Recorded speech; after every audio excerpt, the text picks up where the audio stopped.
Hello, my name is Gideon and today I'll take you through Snowflake as a big data application tool. So Snowflake is a cloud-based data warehouse that helps you to store and analyze data and share data across different platforms. Once you log into Snowflake, this is the dashboard, this is the home, this is the projects where you can create your worksheets. Worksheets is a notebook-like feature that enables you to write code in form of SQL and Python.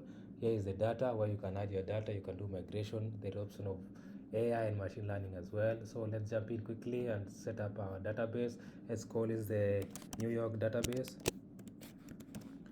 Okay, so once you create the database, you will also define a schema. So we need a schema. Let's select the database. We have a New York here. Let's create a new schema. The initial schema that you want to build is the bronze layer. So we have given the name bronze layer as it creates a bronze layer. So by default, Snowflake creates around two schemas. We have information schema and public schema, but this is the original that we created, the bronze layer. Let's select it and create a table from it by external file. So we want to load our data set. So by default, Snowflake allows only a maximum of 250 MB files to the clouds. And before we load that, let's check on our data set. Today, our data set record is about New York restaurants inspection results that were performed from the year 2015 to 2025, and we obtained it from a public data platform called the Open New York Data. So the records of our data set has around 278k rows and 27 columns. So I did download the data set. Let me browse it and load it to our Snowflake app. So this is the name of the data set. Yeah, so I also want to create the table. Let's call it the row to signify the row inspection. So as it building up the tables, so it will first load the data into a staging area where it will enable us to check on what columns we need to select and to use in our app. So loading the file 180 MBs. So now we have it on the staging area. So here it throws some errors. We have 12 errors. The key errors that are thrown here is that the Snowflake app doesn't allow naming column names with a space, so I'm replacing it with an underscore. Yeah, I'll also need to drop some of the columns here because they don't make anything meaningful at the moment. So I'll only select what I need. So yeah, so like this one's latitude, I don't use it, the longitude, I don't use it, so I drop all these. It will also tell us the number of columns that we have selected, and from here we have 18 selected out of 27. So we load them. We're good there.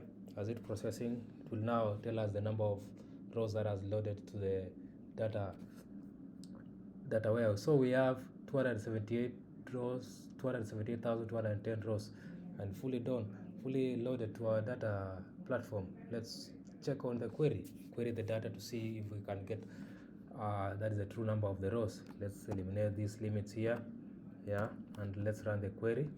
So as it runs the query, it also gives us statistics of how the performance of the query is run. And here we go, we have 278,000 rows, so that is true. And also we can see that our data has a lot of null values. It's something that we want to fix from now. Null values, we want to clean all of them. So as I had done this before, I'll not repeat it again. So I'll just jump in directly to the silver layer that I had created that shows the clean inspections here. So this is a table of code in clean inspection, and there's a script that I had done it from here. So it's called the EDA.